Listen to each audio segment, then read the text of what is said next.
দর্শক শ্রোতা, আপনারা ইতিমধ্যে একটি নিউজ দেখেছেন যে নিউজটি প্রচুর পরিমাণে ভাইরাল সোশ্যাল মিডিয়ায়। যে এই যে পিয়া মেয়েটি, সে এতদিন বিপি ইমরানের সাথে নাচ গান করেছে, টিকটক বানাইছে, বানানোর পরে এখন তার স্বাদ মিটে না। এখন সে তাকে আরও পাঠাইতে চায়, তার কাছ থেকে হয়তো বা আরও কিছু আদায় করতে চাইছে।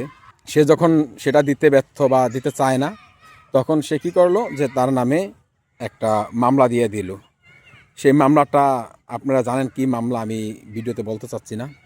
এই বিষয়টি কতটুকু যুক্তিসঙ্গত, থানা পুলিশও কেমন, এ ধরনের মামলা করলে তারা আবার নিয়ে নেয়।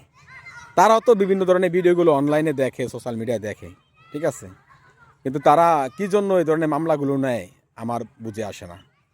আর বিপি ইমরান নাকি তার বাসা যাইতো, থাকতো, ঘুমাইতো, তারা নাকি একসাথে স্বামী স্ত্রীর মতো থাকতো। প্রিয়া মেয়েটার মায় নাকি সব কিছু বিছানা চাদর টাদুর গোছায় টোছায় রাখতো, প্রিয়ার সাথে সেই বিয়ের আগে থাকবে। তো এগুলা কিন্তু তার মাও জানতো। এই জায়গায় কিন্তু সব কিছু হয়েছে আমার মনে হয় সমঝোতার মাধ্যমেই, কিন্তু এখন এসে সে বলতেছে যে তাকে ওটা করা হয়েছে। তো যাই হোক, এখন কতটুকু সত্য বা কতটুকু মিথ্যা সেটা কিন্তু আমরাও বুঝি।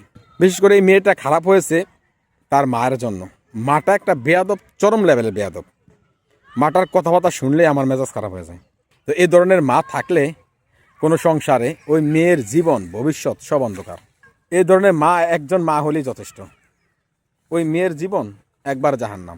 মেয়েটার এমন নিচে নামাইছে তার মা, মেয়েদের কিন্তু আমার মনে হয় ওই মেয়ের চাল চলন দেখে আমার যতটুকু মনে হয় সে কিন্তু ওই যে দেহ ব্যবসার সাথে জড়িত। আমার মনে হয় দেহ ব্যবসা করে এই মেয়েও করে, মেয়ের মাও করতো আগে, এখন তো চলে না, এখন মেয়েকে দিয়ে করায় আমার যতটুকু ধারণা। আমি এই কথা বলতাম না, কারণ এই যে প্রিয়া মেয়েটা যেভাবে সোশ্যাল মিডিয়ায় এসে কথাগুলো বলতেছে, আমি এর চেয়ে ভালো কোনো মন্তব্য তাদেরকে নিয়ে আমি করতে পারি না। এই বিপি ইমরান ছেলেটা সোশ্যাল মিডিয়ায় খুবই জনপ্রিয়। আমার যতটুকু মনে হয় সে অতটা খারাপ কোনো ছেলে না। খারাপ ছেলে না বলতে, আর ভাই, মেয়ে মানুষ যদি ঘষাঘষি করে কাছে আইসা, তখন ছেলে মানুষ তো বুঝেনি। তো এরকম না যে সে জোর করে কিছু করবে বা করেছে, এরকম না কিন্তু বিষয়। কারণ সে এখন বর্তমানে এতটা জনপ্রিয়, তাকে সবাই চিনে জানে, অনেক মেয়ে তার জন্য পাগল ভাইরাল হওয়ার জন্য। সে জোর করে একটা কিছু করবে এটা বুঝে আসে না। এই যে সেই মামলাটি করলো, সেটা কতটুকু যুক্তিসঙ্গত। আর শুনলাম সে নাকি ওই তারেক জিয়াকে গাড়িতে দেখে হাই দিয়েছে, আর তারেক জিয়া নাকি তাকে দেখে হাই দিয়েছে। সে বলতেছে যে আমাকে দেখে হাই দিয়েছে, সে আশাবাদী যে সে মামলায় জয়লাভ করবে। তো আরেকটা বিষয় সত্য, যে মামলা যে কোনো কেউ করতে পারে যার তার বিরুদ্ধে। এই যে সাময়িক যে হয়রানি হচ্ছে এই বিপি ইমরান, হয়তোবা সে ছাড়া পাবে, জামিন পাবে, কিন্তু সাময়িক হয়রানির কারণে কিন্তু তার বিরাট ক্ষতি হয়ে যাবে। সেই ক্ষতিপূরণটা কে দিবে?